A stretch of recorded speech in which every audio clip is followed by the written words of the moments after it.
Hi friends, നമുക്കൊരു ഉപ്പിലിട്ട് നോക്കിയാലോ. അതിനുവേണ്ടി ലോലോലിക്ക എടുത്തിട്ടുണ്ടേ.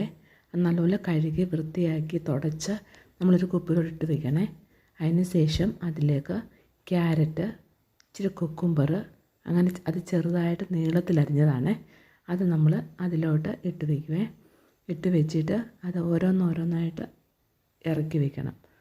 അത് ഫില്ല് ചെയ്ത് കഴിയുമ്പോൾ തിളപ്പിച്ചാറിയ വെള്ളമുണ്ടേ, അത് നമ്മൾ അതിലോട്ട് ഒഴിച്ചു കൊടുക്കണം. കുറച്ച് ഉപ്പ് ഇട്ട് വയ്ക്കണം. അതിന് ശേഷം കാന്താരി, നല്ല കാന്താരി ഉണ്ട്, നല്ല പഴുത്ത കാന്താരി, പഴുത്തതും പച്ചയും എല്ലാം ഉണ്ട് കേട്ടോ. അത് നമ്മൾ അതിലോട്ട് ഇട്ട് വെച്ച് നല്ലപോലെ ടൈറ്റായിട്ട് അടച്ച് വെച്ചിട്ട് കുറച്ച് ദിവസങ്ങൾക്ക് ശേഷം നമ്മളിത് കൂട്ടാമെങ്കിൽ അടിപൊളി ടേസ്റ്റാണ് കേട്ടോ. എല്ലാവരും ഒന്ന് ട്രൈ ചെയ്ത് നോക്കണേ.